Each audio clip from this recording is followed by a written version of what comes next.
आज की वीडियो में मैं कंपनी लॉ के सेकंड चैप्टर के टाइप्स ऑफ कंपनी के क्वेश्चंस को डिस्कस करूंगी।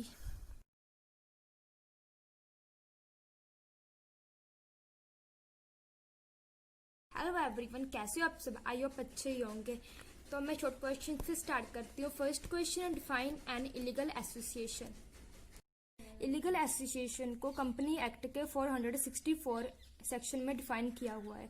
सेक्शन 464 कहता है कि कोई भी कंपनी, एसोसिएशन या फिर पार्टनरशिप फर्म जो कि 50 से ज़्यादा पर्सन से मिलकर बनती है, किसी भी प्रॉफिट के मोटिव से वो बिजनेस करते हैं, जब तक कि वो रजिस्टर्ड नहीं है कंपनी एक्ट के अंदर या फिर इंडिया में किसी भी लॉ के अंदर वो रजिस्टर्ड नहीं है, तब तक वो इलीगल एसोसिएशन कहलाती है।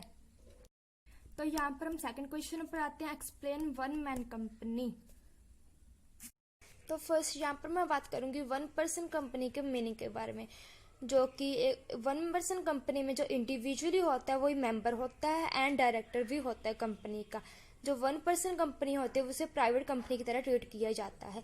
जो कि एक नेचुरल पर्सन होता है, जिसकी एक नेचुरली बर्थ होती है, जो कि इंडियन का सिटीजन हो एंड रेजिडेंट हो, वो एलिजिबल है वन पर्सन कंपनी इंडिया में बनाने के लिए। फिर अगर हम आगे इसकी डेफिनेशन पर आते हैं, as per section 2 subsection 62 of the company act 2013 कहती है कि वन पर्सन कंपनी वो कंपनी होती है which has only one person as a member के तौर पर ओनली वन पर्सन ही उसका मेंबर होता है। तो नेक्स्ट हम आगे लॉन्ग क्वेश्चन करेंगे, describe the different types of companies that can be formed under the companies act. Companies act 2013 के अंडर जो भी कंपनीज की टाइप्स होती है वो डिस्क्राइब करनी है। तो अब हम कंपनी की टाइप्स करेंगे। तो आप जानते ही होंगे फर्स्ट की कंपनी वैसे होती क्या है। कंपनी एक आर्टिफिशियल पर्सन है जो कि लॉ की आइज में ही एक लीगल पर्सन है, जो कि किसी भी कंडक्ट को करने के लिए कॉम्पिटेंट होती है। तो अब हम इसकी टाइप्स करेंगे। First, chartered companies. Chartered companies वो होती हैं जो किंग और क्वीन के द्वारा बनाई जाती हैं, जो अब इंडिया में नहीं बनती हैं।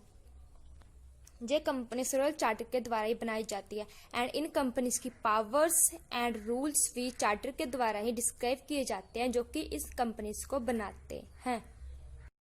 तो सेकंड, जो स्टेटरी कंपनीज होती हैं वो कंपनीज पार्लियामेंट के किसी स्पेशल एक्ट के मुताबिक बनाई जाती हैं।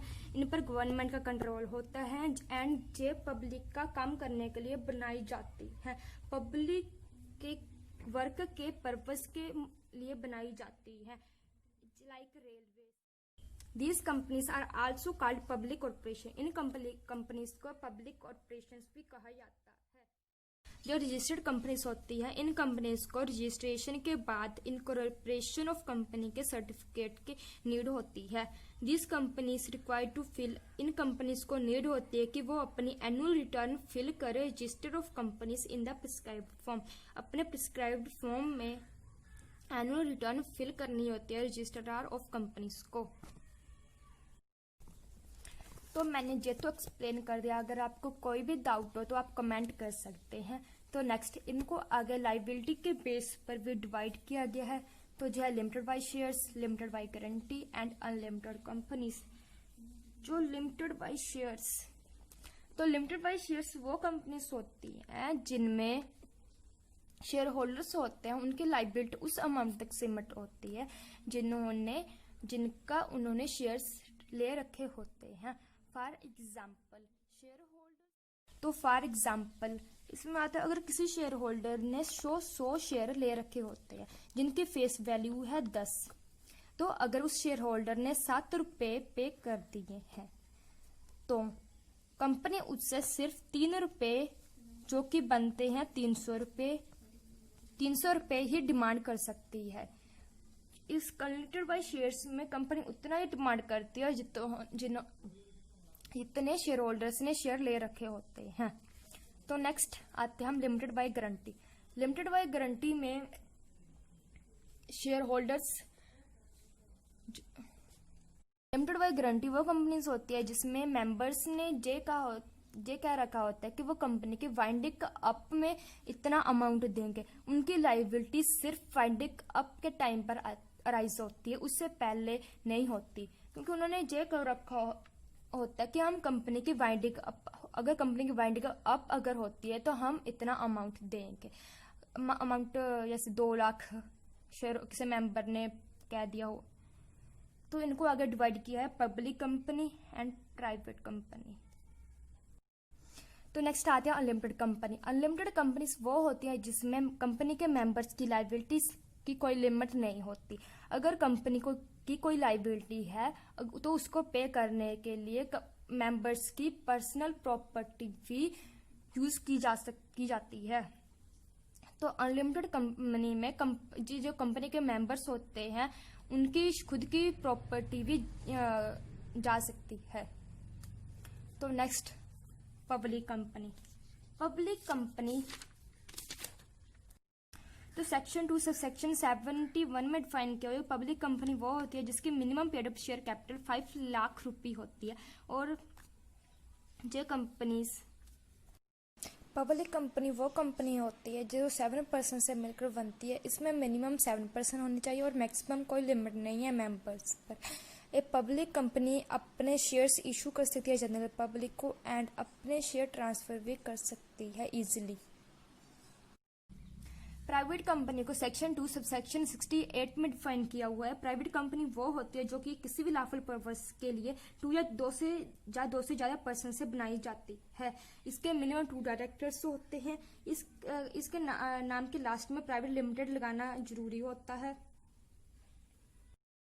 तो यहाँ पर सब्सिडरी कंपनी को सेक्शन 2 सबसेक्शन 87 के अंडर डिफाइन किया गया है। सब्सिडरी कंपनीज जो कि होल्डिंग कंपनी के द्वारा कंट्रोल किया जाता है। सब्सिडरी कंपनीज के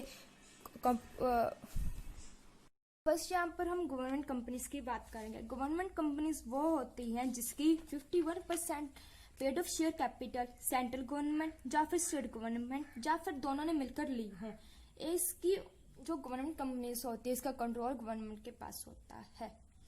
तो नेक्स्ट हम बात करेंगे फॉरेन कंपनीज। जो फॉरेन कंपनीज है इनको सेक्शन 2 सेक्शन 42 में डिफाइन किया गया है।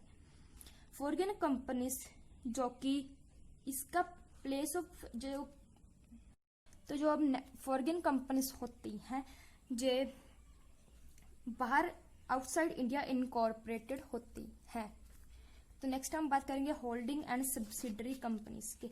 होल्डिंग कंपनी वो होती हैं जिन्होंने सब्सिडरी कंपनी को होल्ड कर रखा होता है। होल्डिंग कंपनी को सेक्शन 2 सबसेक्शन 46 में डिफाइन किया हुआ है। होल्डिंग कंपनीज वो होती हैं जिन्होंने किसी भी कंपनीज के 50% शेयर्स को होल्ड कर रखा होता है। और इसमें जो सब्सिडरी कंपनीज होती हैं जिस कंपनी को होल्ड कर रखा होता है उसके management decision control holding company के पास होता है। तो नेक्स्ट हम बात करेंगे सब्सिडरी कंपनीज। सब्सिडरी कंपनीज को सेक्शन 2 सबसेक्शन 87 के अंदर डिफाइन किया हुआ है।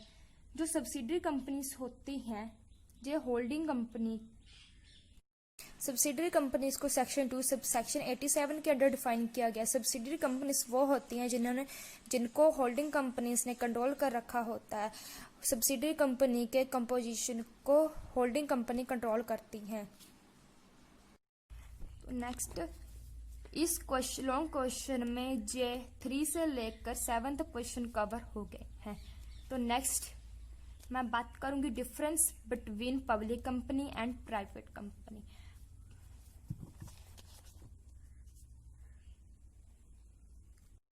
अब इसके डिफरेंस पर आते हैं। तो इसका फर्स्ट है मीनिंग। इन दोनों का मीनिंग बताया। A public limited company is a joint stock company होती है formed and registered under the Indian companies act. Indian companies act के अंडर रजिस्टर होती है।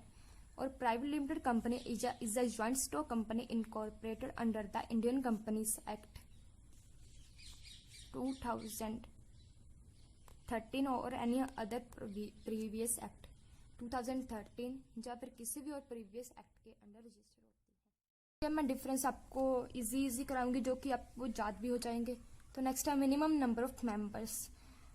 जो पब्लिक कंपनी होते हैं इनमें मिनिमम नंबर ऑफ 7% चाहिए। किसी भी पब्लिक कंपनी बनाने के लिए हमें 7% चाहिए और प्राइवेट कंपनी में 2 मेंबर्स चाहिए।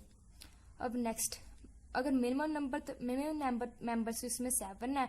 अगर इसमें मैक्सिमम मेंबर्स की बात की जाए तो मैक्सिमम मेंबर इसमें कोई लिमिट नहीं है, बट प्राइवेट कंपनी में लिमिट है। प्राइवेट कंपनी में इसके 200 मेंबर्स ही हो सकते हैं। तो यहाँ नंबर ऑफ डायरेक्टर्स, कितने डायरेक्टर होने चाहिए, इसमें एटलीस्ट 3 डायरेक्टर्स, इसमें 2 डायरेक्टर्स। तो इजी है, मैं इजी करा रही हूँ। तो issue of shares, it can be issue shares as per the provision of company act 2013 के प्रोविजन के मुताबिक जो अपने शेयर्स इशू कर सकते हैं। प्राइवेट कंपनीज अपने इशू जनरल पब्लिक को इशू नहीं कर सकती। तो नेक्स्ट आता है यहाँ पर transfer of shares. The share holder of public company can freely transfer his there shares. जो पब्लिक कंपनीज के शेयर होल्डर होते हैं वो अपने शेयर्स ट्रांसफर कर सकते हैं, बट प्राइवेट कंपनी के शेयर होल्डर्स अपने शेयर ट्रांसफर नहीं कर सकते। जो पब्लिक कंपनी होती है इसमें अपने नेम के लास्ट में लिमिटेड लगाना जरूरी होता है। जो प्राइवेट कंपनी होती है इसके नेम के लास्ट में प्राइवेट लिमिटेड लगाना जरूरी होता है। Issue prospect issue, it must issue prospect, जो अपना प्रोस्पेक्ट इशू कर जरूरी होता है इन्हें करना। It does not need to issue prospect, इसे अपना प्रोस्पेक्ट इशू करने की नीड नहीं होती। तो नेक्स्ट, तो यहाँ पर हम क्वारम की बात करेंगे इन केस ऑफ पब्लिक कंपनी में अगर जो कि कंपनीज में मेंबर प्रेजेंट है मीटिंग के टाइम में वो अगर 1000 से कम है तो 5 मेंबर्स चाहिए क्वारम के तौर पर प्रेजेंट होने चाहिए। अगर कंपनीज जो मीटिंग के टाइम पे मेंबर्स प्रेजेंट हैं वो 1000 से तो ज़्यादा है बट 5000 से कम है तो आप 15 मेंबर क्वारम के तौर पर होने चाहिए। तो अगर वही मेंबर 5000 से ज़्यादा हो तो 30 मेंबर्स चाहिए प्रेजेंट होने चाहिए at the time of meeting. अब हम प्राइवेट कंपनी में देखेंगे। In case of private company 2 members personally present, private company में 2 मेंबर होने चाहिए। तो next, acceptance of loan and advance. Public company can take loan from directors. जो public company होती है वो अपना लोन सिर्फ डायरेक्टर से ले सकती है। जो प्राइवेट कंपनीज होती हैं वो अपना लोन ले सकती है मेंबर से, डायरेक्टर से एंड अपने डायरेक्टर्स के रिलेटिव से भी। तो मैंने जो question difference between public company and private company cover करवा दिया है। जो क्वेश्चन आप देख सकते हैं शॉर्ट में भी है, तो आप जे अच्छे से प्रिपेयर कर लीजिए ताकि आपकी जब पेपर हो तो आपको कोई दिक्कत ना हो, क्योंकि जब हमें नॉलेज अच्छी होती है तो हमें कोई टेंशन नहीं होती पेपर की, बट जब हमने रट्टा मारा होता है तो हमें पेपर में होता है कि हमें भूल जाए। इसलिए आपको नॉलेज इंक्रीज करनी है, ना कि ये ध्यान देना कि हम पेपर में नंबर कैसे लाएं। अगर आपकी नॉलेज अच्छी होगी तो पेपर में अपने आप नंबर अच्छे आएंगे। तो दोस्तों thanks for watching this video. Next video I will discuss about how to remember section easily. तो मिलते हैं अगली वीडियो में, तब तक के लिए बाय बाय।